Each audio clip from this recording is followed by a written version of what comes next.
ẹ jẹ́ ká tẹríba fún àdúrà.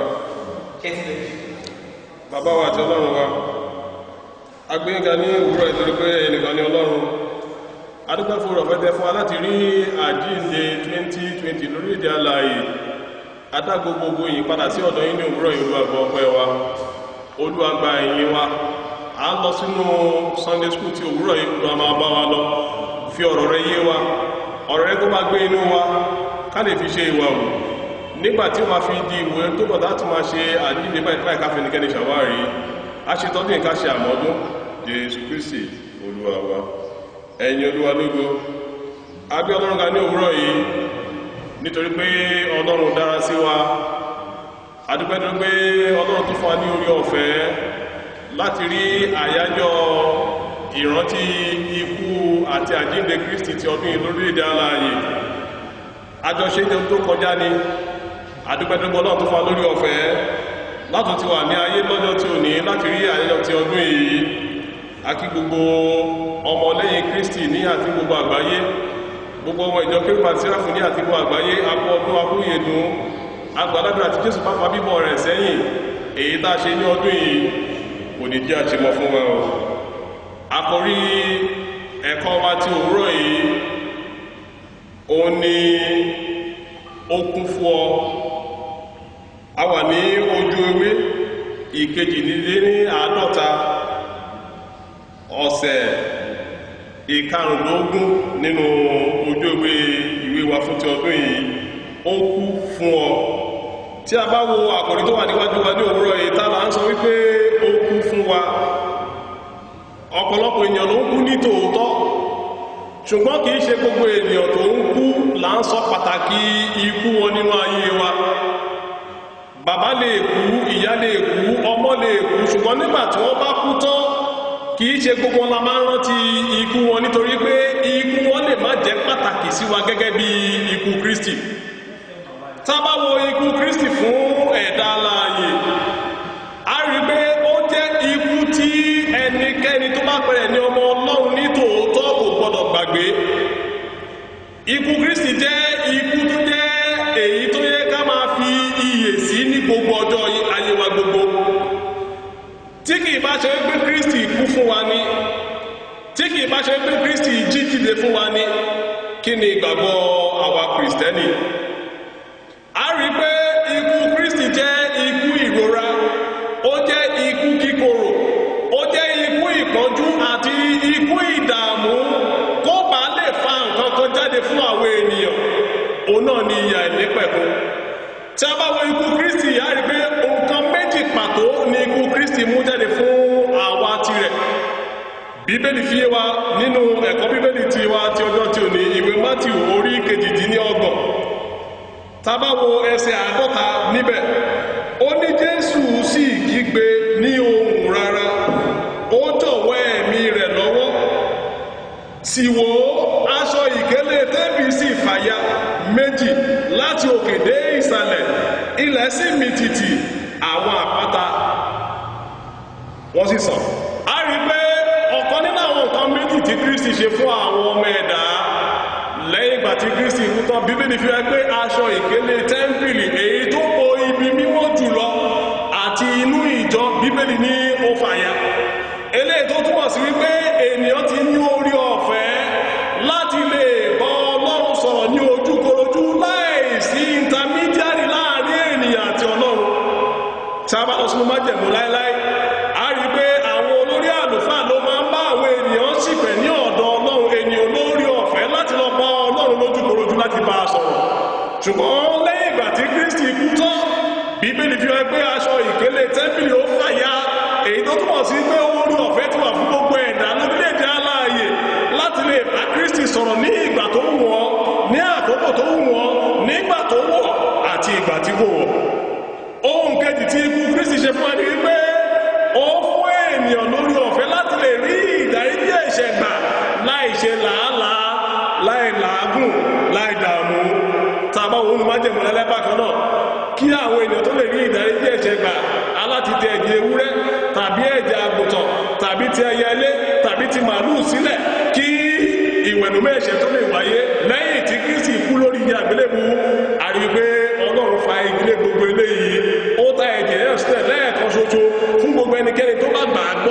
kó lè yè nínú Kristi. Mo gbàládùá fún wa ní òwúrọ̀ yìí orí ọ̀fẹ́ láti lè ní ìyè ní tòótọ́, orí ọ̀fẹ́ láti lè gba ikú Kristi táwọn fi di ẹni ìgbàlà ní ìkẹyìn. Olúwa yóò fi fún wa o. Tá a bá lọ sí àtúpalẹ̀ ẹ̀kọ́ wa, ó ní ikú àti àjíǹde Kristi ni ó jẹ́ ohun tó ga jù tí ó lè ṣẹlẹ̀ sí ìran ènìyàn, nítorí pé ìkíní, bí ó tilẹ̀ jẹ́ wípé kò mọ ẹ̀ṣẹ̀ rí, ó kú bí arúfin. Tí a bá wá rí pé nínú májẹ̀mú lálẹ́ bíbẹ̀ fi yé wa nínú ìwé Róòmù orí 6 ẹsẹ̀ 13 ó ní ikú ní èrè ẹ̀ṣẹ̀.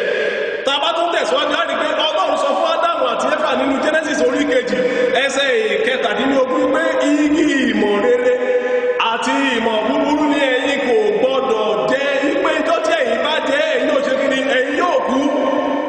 Ikú wọ ilé ayé nípasẹ̀ Ádámù àti Éfà. Kristi wá kú ikú ẹ̀sìn. Kristi wá kú gẹ́gẹ́ bí arúfin láti lè dá ènìyàn padà sí ọ̀dọ̀ Ọlọ́run. Tí a bá wo olè tó wà lẹ́gbẹ̀ẹ́ Jésù ní agbá kìíní àti ní agbá kejì, arúfin làwọn méjèèjì yìí ṣe. Nínú májẹ̀mú láíláí àti májẹ̀mú tuntun, àwọn arúfin la máa ń kàn mọ́ igi àgbélébù. Akọ Kristi mórí igi àgbélébù gẹ́gẹ́ bí arúfin, bó tilẹ̀ jẹ́ wípé kò mọ ẹ̀ṣẹ̀ rí. Ìkejì, bí ó tilẹ̀ jẹ́ wípé ó jẹ́ olódodo jùlọ, ó kú ikú oró tó burú jáì jùlọ.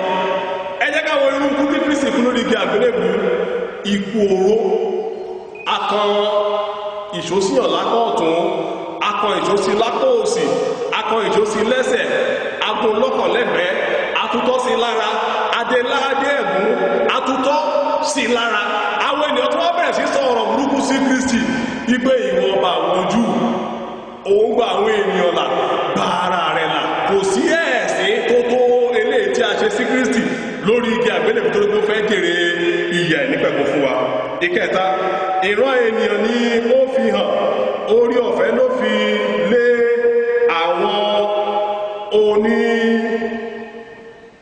àwọn oníbi lọ́wọ́ láti jẹ ìyà lọ́wọ́ àwọn olórí ẹlẹ́sìn. A fi Kristi lé àwọn olórí ẹlẹ́sìn lọ́wọ́ láti jẹ ní ìyà. Ẹni tí ò lágbára láti súnmọ́ Kristi, ẹni tí ò lágbára láti fọwọ́ kan Kristi, nítorí pé Kristi fẹ́ kú fún wa, wọ́n jẹ Kristi níyà. Wọ́n bẹ̀rẹ̀ sí ná Kristi lẹ́gba, wọ́n bẹ̀rẹ̀ sí fi Kristi ṣe ẹ̀yẹ, wọ́n wá pín aṣọ Kristi ní àárín ara wọn torí kó fẹ́ jèrè ìyà nípẹ̀kun fún wa.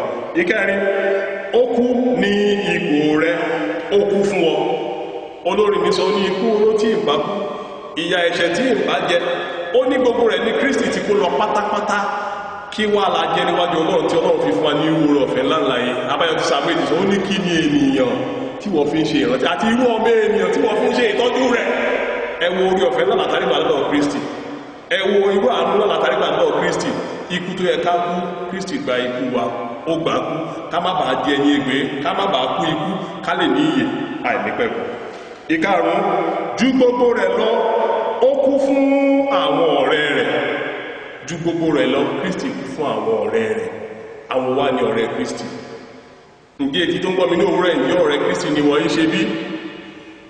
Ó sọ nínú ìwé Jòhánù, ó ní ọ̀rẹ́ mi ni ẹ̀yin ń ṣe tí ẹ̀yin bá pa gbogbo ohun tí mo sọ fún yín, gbogbo ìlànà tí mo fi ẹsẹ̀ yín lé, ohun tí mo ní kẹ́ ṣe tẹ́ ẹ bá ṣe, ó ní ọ̀rẹ́ mi ni ẹ̀yin ń ṣe. Ǹjẹ́ ọ̀rẹ́ Ọlọ́run ni ìwọ bí àbí ọ̀tá Ọlọ́run?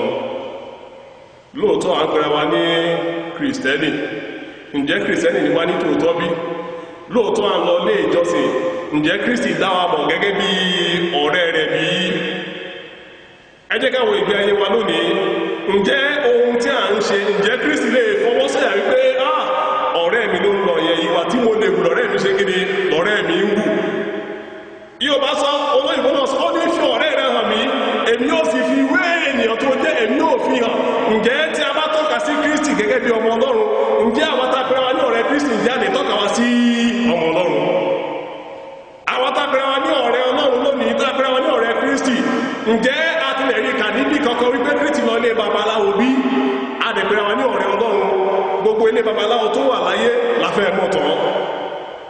Kristi gẹ́gẹ́ bí ọmọ Ọlọ́run tí a lè pẹ́ra wa ní ọ̀rẹ́ Kristi, Bíbélì òfin wá níbi kankan kó ṣe inú bí ní sí ènìyàn rí. Nígbà tí a fẹ́ kọ́ ọmọ igi àgbélébùú tá a fẹ́ mú, Pétérù yọ idà, ó dé etí ọmọ àlùfáà. Jésù ní rárá, má ṣe bẹ́ẹ̀. Ó lẹ́ni tó bá fi ti idà pa ni, ti idà láò ṣe kí ni, ti idà láò fi pa. Kristi dẹ̀ mú etí náà, ó dá padà síbẹ̀. Àwọn tágbára ní ọ̀rẹ́ Kristi lónìí, kí ni èrò wa sí ọmọ ẹnì kejì? Bó bá ọpa, bó bá ṣe kí ni, bó bá bú, àjẹ̀dá mi lókun, máa fọ́ lẹ́yìn. Ǹjẹ́ ọ̀rẹ́ Kristi ni àwọn ṣe bí? Nínú ilé wa, ǹjẹ́ a fira wa gẹ́gẹ́ bí ọ̀rẹ́ Kristi bí? Nínú ìjọ Ọlọ́run, ǹjẹ́ a fira wa gẹ́gẹ́ bí ọ̀rẹ́ Kristi bí? Ọ̀pọ̀lọpọ̀ wa lónìí nínú ìjọ Ọlọ́run àmọ́ gẹ́gẹ́ bí ọmọ Ọlọ́run, gẹ́gẹ́ bí ọ̀rẹ́ Kristi. Ní ìta gbangba àmọ̀ wá ní ohun kan míì, níbi iṣẹ́ òjò wa ohun kan míì la mọ̀ wá sí. Irú ènìyàn mélòó la wá jẹ́ bí? Tá a bá dẹ̀ wo ìgbẹ́ Kristi láti ìbẹ̀rẹ̀ ayé Kristi dídé ìparí rẹ̀, ẹni tá a mọ̀ sí náà ló jẹ́ tí ikú fi gbojú rẹ̀ ní tó fi kúrò ní ayé lọ sí òde ọ̀run. Ta ni àwọn ayé ṣe? Tá a bá tẹ̀sán nínú ẹ̀kọ́ wa, ó ní pé o jẹ́ ọ̀rẹ́ Ọlọ́run tàbí Kristi ni ó dá lórí òtítọ́ pé o lè fi ọwọ́ rẹ sọ̀yà pé o máa ń ṣe ìkáwọ́ ara ilé rẹ pẹ̀lú ìbẹ̀rù Ọlọ́run láti máa kọ́ àwọn ìran tó ń bọ̀ lẹ́yìn rẹ ní ìbẹ̀rù Ọlọ́run. Ẹ jẹ́ ká wo àpẹẹrẹ wa ní ọ̀rẹ́ Kristi. Ǹjẹ́ à ń gbé ìgbésẹ̀ láti kọ́ ìran tó ń bọ̀ ní ìbẹ̀rù Ọlọ́run? Ìwọ lórí lónìí, ìwọ gẹ́gẹ́ bí ọmọ ẹ̀yìn, ìpìlẹ̀ wo ló ń fi lélẹ̀ lónìí tó fi hàn pé lótìtá àti lódodo òun kọ́ àwọn tó ń bọ̀ lẹ́yìn ní ìbẹ̀rù Ọlọ́run? Ẹ jẹ́ ká wo tó ń ṣẹlẹ̀ láyé lónìí. Kò sí ìbẹ̀rù Ọlọ́run nínú àwọn ènìyàn mọ́. Ohun tó wu ènìyàn lènìyàn ń ṣe, ohun tó tẹ́ ènìyàn lọ́rùn lènìyàn ń wù. Ènìyàn kò mọ ìfẹ́ Ọlọ́run fún ayé rẹ̀ mọ́. Ohunkóhun tí a bá ti rí pé a ò rí èrè gbà níbẹ̀, ó ní ìgbésẹ̀ tá à ń gbé. Ìbẹ̀rù Ọlọ́run ṣe kí ni kò sínú àyà wa mọ́. Bíbélì tẹ́ fi hàn pé ó ní ìbẹ̀rù Ọlọ́run, ó ní ìpilẹ̀ṣẹ̀ ọgbọ́n. Ǹjẹ́ ìbẹ̀rù Ọlọ́run sì tún wà láyé lónìí bí? Orí ọ̀fẹ́ láti ní ìpayà fún Ọlọ́run nítòótọ́, tá a sì fi ní ìbẹ̀rù Ọlọ́run, mo gbà ládùúrà lónìí, òláyé òfin fún wa o. Ó ní àwọn àǹfààní ńlá mìíràn wà fún àwọn tí ó kúnjú ìwọ̀n láti jẹ́ ọ̀rẹ́ Jésù Kristi. Ọ̀kan náà àǹfààní rẹ̀, ó ní ó fẹ́ràn wọn, ó sì ń ṣe ìtọ́jú wọn kọjá ààlà. Àwọn tó fẹ́ràn Kristi, àwọn tó súnmọ́ Kristi, àwọn tí kò fi Kristi sílẹ̀, ìfẹ́ ńláńlá ni Kristi fẹ́ wọn. Ó ní ẹwọ orú ìfẹ́ tí ńlá tí bàbá fi fẹ́ wa, tá a fi ń pè wá ní ọmọ rẹ̀. Ó ní ojúlówó ọmọ ló fi wá ṣe. Ó ní kò jẹ́ fi wá sílẹ̀ rárá, kò fi wá sílẹ̀ fún ìyàjẹ́ ní ìgbà kankan rí. Ẹwọ irúfẹ́ ńláńlá yìí, èyí tí Kristi fẹ́ àwọn tó jẹ́ ọ̀rẹ́ rẹ̀. Ǹjẹ́ tilẹ̀ ti rí ọ̀rẹ́ rí tí ọ̀rẹ́ kan jìyà, tí ọ̀rẹ́ kejì sá fún? Yóò bá ní tí nǹkan kan bá ṣe ọ̀rẹ́ kan, ọ̀rẹ́ yòókù á dìde láti gbárùkù tí ọ̀rẹ́ tó dára ní eléyìí. Ó ní ọ̀rẹ́ bí Jésù kò sí láyé yìí, ó lóun nìkan ní ọ̀rẹ́ òtítọ́. Ó ní ọ̀rẹ́ ayé ilé kan wá sílẹ̀, ṣùgbọ́n Kristi kò ṣe kí ni, kò jẹ́ gbàgbé wa. Kristi nífẹ̀ẹ́ wa ní tòótọ́, ó nífẹ̀ẹ́ wa síbẹ̀, ó dẹ̀ ṣe ń fi ìfẹ́ rẹ̀ hàn wá ní ojoojúmọ́. Tí kì í bá ṣe ti ìfẹ́ Ọlọ́run ni, níbo la bá wà lónìí? Ìkejì, kò fi ẹ̀tọ́, ìlànà àti ìpinnu Ọlọ́run pamọ́ fún wa. Àwọn tó jẹ́ ọ̀rẹ́ Kristi, Kristi ò fi ẹ̀tọ́ àti ìlànà Ọlọ́run, Kristi ò fi pamọ́ fún wọn rárá. Gbogbo tó yẹ kó ṣẹlẹ̀ ní Kristi máa ń fi hàn àwọn ọ̀rẹ́ rẹ̀. Tí a bá wá rí pé àwọn àṣírí kan wà tí ọ̀rẹ́ lè fi pamọ́ sí ọwọ́ rẹ̀, tí ò lè fún ìyàwó, kò lè fún ọmọ, torí pé ìbáṣepọ̀ tó wà láàárín ọ̀rẹ́ ó ga lọ́pọ̀lọpọ̀. Kristi ò fi ohun pamọ́ fún àwọn ọ̀rẹ́ rẹ̀. Ohun tó wáyé kó ṣẹlẹ̀, Kristi a máa tètè sọ fún àwọn ọ̀rẹ́ rẹ̀. Ọ̀rẹ́ òtítọ́ sí Kristi ò lè jìyà rárá, kò lè jì sí ọ̀fìn ayé, kò lè jì sí ọ̀fìn ọ̀tá. Yóò bá ní kàkà kí ọmọ olóore bọ́ sínú kòtò, ó ní mọ̀nà máa ṣe kí náà ṣe iṣẹ́ ìrànṣẹ́. Ọ̀rẹ́ Kristi ò lè bọ́ sínú kòtò torí pé ọ̀rẹ́ rẹ̀ ò lè máa wo. Ó ní bàbá kí ó jẹ́ kí ọmọ kò sọkún ní àìnídìí. Ìkẹta, ó ní wọ́n jẹ́ ikọ̀ àti ìríjú rẹ̀. Àwọn ọ̀rẹ́ Kristi jẹ́ ikọ̀ àti ìríjú rẹ̀. Ọ̀pọ̀lọpọ̀ alóòtá pé ní ikọ̀ àti ìríjú Kristi. Ọ̀pọ̀lọpọ̀ alájẹ́ pásọ̀, ọ̀pọ̀lọpọ̀ alájẹ́ wòlíì, ọ̀pọ̀lọpọ̀ alájẹ́ akọrin, ọ̀pọ̀lọpọ̀ alájẹ́ aríran, àti bẹ́ẹ̀ bẹ́ẹ̀ lọ. Ǹjẹ́ ọ̀rẹ́ Kristi ni wá ní tòótọ́? Ẹnikẹ́ni tí kì í máa ṣe ọ̀rẹ́ Kristi, bó tilẹ̀ wù ká gba ipò tó, bó tilẹ̀ wù kí Ọlọ́run lò wá tó, bó tilẹ̀ wù ká máa sọ tẹ́lẹ̀ tó, bó tilẹ̀ wù ká máa ṣe iṣẹ́ àmì àti iṣẹ́ ìyanu tó, a kì í ṣe ikọ̀ Kristi. Ikọ̀ Sátánì là ń ṣe. Nítorí pé Kristi tá a sọ pé à ń ṣiṣẹ́ fún kò dá wa mọ̀, a kì í ṣe ọ̀rẹ́ rẹ̀. Abáyé gbé ní sọ, ó ní àwọn ènìyàn sọ lórí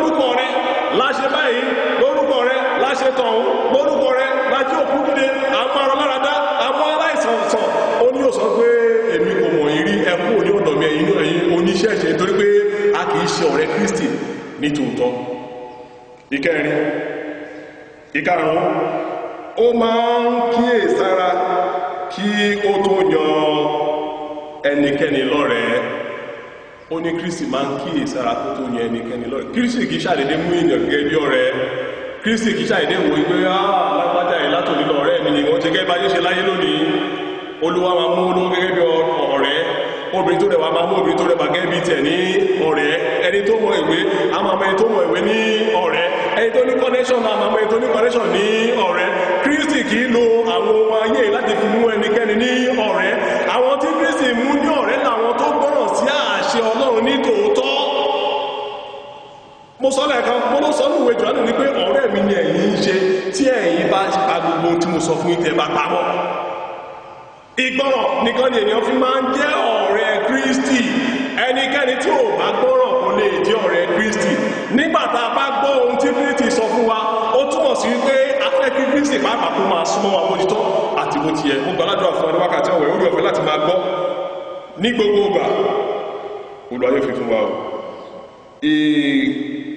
Ìkarùn-ún, ó ró wọn lágbára fún iṣẹ́ àmì àti iṣẹ́ ìyanu. Àwọn ọ̀rẹ́ Kristi yẹ o. Ó ró wọn lágbára fún iṣẹ́ àmì àti iṣẹ́ ìyanu. Ẹ jẹ́ ká wáyé Pétérù fún àpẹẹrẹ. Nígbàtí Pétérù tí ìjọ olùdúlówó ọ̀rẹ́ Kristi, kò lágbára iṣẹ́ àmì, kò lágbára iṣẹ́ ìyanu, kò sóhunkóhun tí Pétérù lè ṣe.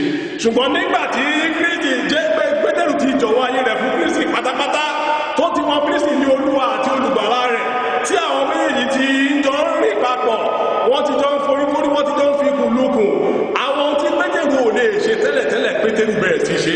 Bíbélì fi wá nínú Iṣẹ́ àwọn Àpọ́sítélì orí kejì. Ìwàásù kan péré tí Pétérù ṣe, ọ̀pọ̀lọpọ̀ èèyàn jọ̀wọ́ ayé wọn fún Kristi. Ọ̀pọ̀lọpọ̀ èèyàn bẹ̀rẹ̀ sí súnmọ́ Kristi. Bíbélì tilẹ̀ fi sọ fún wa ní ìkóríta kan, ìsọtẹ́lẹ̀ ni Pétérù fi máa mú àwọn ènìyàn láradá torí pé ó jẹ́ ọ̀rẹ́ Kristi.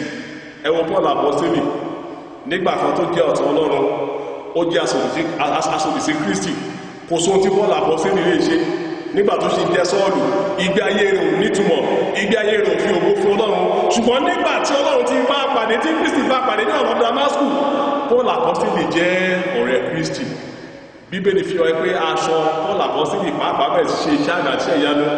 Áńkàtì fún Paul Àpọ́sítélì bẹ̀rẹ̀ sí ṣe iṣẹ́ àmì àti iṣẹ́ ìyanu, èyí tó jẹ́ àwọn ohun àmúyẹ fún ọ̀rẹ́ Kristi ní tòótọ́, àwọn tó jẹ́ ohun àmúyẹ fún àwọn tó bá jẹ́ ọmọ Ọlọ́run.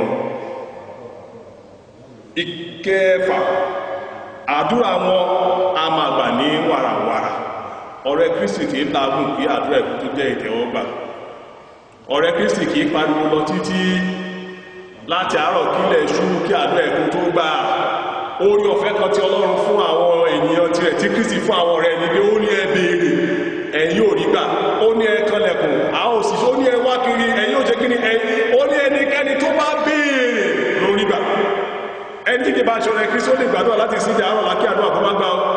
Ṣùgbọ́n ẹnikẹ́ni tó bá ti jẹ́ ọ̀rẹ́ Kristi, bó bá ṣe ń béèrè ní ọwọ́ Ọlọ́run, nítorí pé Ọlọ́run ti fún Kristi ní ọ̀wọ̀ yẹn, ọ̀wọ̀ tí Ọlọ́run fún Kristi, Ọlọ́run náà pàápàá ní òfin irú ọ̀wọ̀ bẹ́ẹ̀ fún àwọn ọ̀rẹ́ Kristi. Ẹ wo Kristi níwájú ibojì Lásárù, ó ní Olúwa mo dúpẹ́ torí mo máa ń gbọ́ tèmi, mo dẹ̀ dúpẹ́ tó pé ìwọ yóò tún gbọ́ tèmi síbẹ̀ lónìí torí àwọn àwùjọ ènìyàn tó dúró yìí. Ó pè Lásárù ṣe Lásárù sì jáde. Agbára tí Ọlọ́run fún Kristi lè léyìí, irú agbára bẹ́ẹ̀ gẹ́gẹ́ Ọlọ́run náà ti fún àwọn ọ̀rẹ́ Kristi. Tí a bá fẹ́ ní agbára àgbàṣe àdúrà lónìí, ẹ jẹ́ ká padà sí ọ̀dọ̀ ẹni tó ń gbọ́ àdúrà, ẹ jẹ́ ká padà sí ọ̀dọ̀ ẹni tí àdúrà wà ní ọwọ́ rẹ̀, ẹ jẹ́ ká padà sí ọ̀dọ̀ Kristi gẹ́gẹ́ bí ọ̀rẹ́ òtítọ́. Ìkẹjọ, ó kú fún wọn. Kristi kú fún àwọn ọ̀rẹ́ rẹ̀, ó kú fún àwọn ọ̀rẹ́ rẹ̀. Ìyẹn túmọ̀ sí pé asọ́lẹ̀ kan, ẹnikẹ́ni tó bá ti ń gbọ́ ohun tí Kristi ní kó ṣe, tó ti ń fetí sílẹ̀ láti gbọ́ ohun Ọlọ́run, ọ̀rẹ́ Kristi ní í ṣe. Irú àwọn ẹ̀dá bẹ́ẹ̀ ni Kristi yẹ ni Kristi kú fún. Ó ní orí ọ̀fẹ́ òun adùn létí wa, ó ní Kristi kú fún aráyé, ó ní ó kú fún èmi pẹ̀lú, ó kú fún àwọn ọ̀rẹ́ rẹ̀, ó kú fún àwọn tó gbàgbọ́ ní Olúwa àti olùgbàlà rẹ̀. Mo gbàládùra fún wa ní òwúrọ̀ yìí, orí ọ̀fẹ́ láti mọ rírì ikú Kristi nínú ayé wa kò lọ́yìn fún wa o. Ó ní bí a ṣe lè ṣe àmúlò ikú rẹ̀. Ìkíní, gba ìgbàlà. Gba ìgbàlà. Ta ni ìgbàlà tá ń sọ yìí? Kristi ni ìgbàlà. Kristi ni ìgbàlà. tí kò bá sí Kristi ni kò lè sí ìgbàlà. Ọ̀pọ̀lọpọ̀ òjíṣẹ́ ló ti wá ṣáájú Kristi tí wọ́n gbé ìgbésẹ̀ láti mú ìgbàlà wá fún ènìyàn, ṣùgbọ́n tí ìgbàlà wọn kò pẹ́. Ọ̀pọ̀lọpọ̀ òjíṣẹ́ ló ti wá ṣáájú Kristi tí wọ́n gbìyànjú láti jẹ́ kí ìràpadà wá sí inú ayé ènìyàn, ṣùgbọ́n tí kò sí ẹnìkan tó mú ìgbàlà wá fún ènìyàn. Ó fi ẹ̀mí rẹ̀ lélẹ̀. Mo sọ lẹ́ẹ̀kan, mo ní Bíbélì ní ikú ní èrè ẹ̀ṣẹ̀. Tí a bá dẹ̀ fẹ́ sọ ènìyàn jí padà, aláti fi nǹkan kan fi dí nǹkan kan kí ènìyàn tó lè padà sí ààyè ọkàn. Kristi fi ẹ̀mí rẹ̀ lélẹ̀ ká lè dogun ìgbàlà. Ǹjẹ́ a ti gba Kristi sínú ayé wa lónìí bí? Lóòtítọ́ àti lódodo à ń ṣe ìrántí ikú àti àjíǹde Kristi Olúwa wa. Ọ̀pọ̀lọpọ̀ wa ohun tá a fi ṣe ìrántí àti àjíǹde Kristi Olúwa ojú ká jẹ, ká mu, ká lọ pátí, ká dẹ̀ padà sí ilé wa. Ẹnikẹ́ni tí ò bá tí mọ ẹni tí a ń ṣe àjọyọ̀ rẹ̀ kò tí ṣe àjíǹde. Ẹnikẹ́ni tí ò bá tí gba Kristi sínú ayé rẹ̀ gẹ́gẹ́ bí Olúwa àti olùgbàlà rẹ̀ kò tí mọ ohun tó ń ṣe. Ọ̀pọ̀lọpọ̀ lónìí lérò pé èmi kẹ̀mú ti tóbi jù láti gba Kristi. Ibi tí mo pẹ́ dé nínú ìjọ kọ́ wá gbọ́ pé ipò mi ló ṣẹ̀ṣẹ̀ wá ń gba Kristi. Ìgbà tá àgbà kọ́ ló ní ìtumọ̀ sí Ọlọ́run. Ọmọ kékeré lè gbà, bàbá 90 lè gbà. Ohun tó kàn fẹ́ ní oníṣẹ́ gidi, ó ní ẹ ṣáà máa bọ̀, ó ní ẹ wá sọ́dọ̀ gbogbo ẹni tí ń ṣe tí a jẹ ìwé lórí, ó lè mí òfin fún yín, ó ní àjàgà mi rọrùn, ẹrù mi sì fúyẹ́.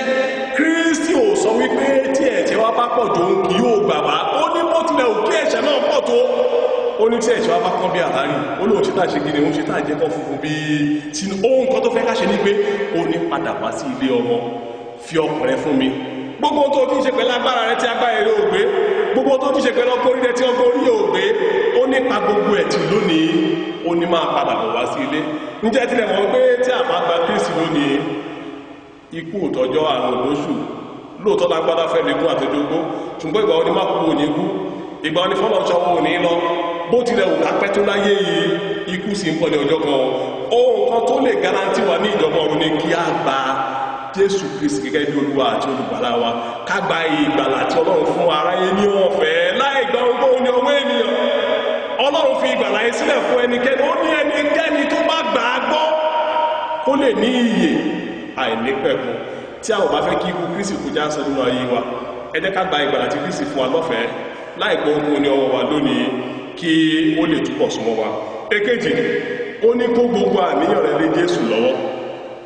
Gbogbo àníyàn rẹ pátápátá, kò ní fi àníyàn kan sí ọwọ́ Jésù Kristi.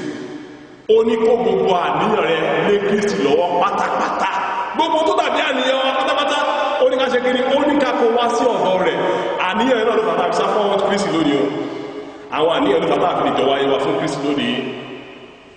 Ó ní ká má ìṣàníyàn ọ̀la nítorí ohun tá a jẹ, tàbí ohun tá a mu, tàbí ohun tá a wọ̀. Ó ní Kristi ṣàmọ́ ju báwa ṣe mọ̀ lọ.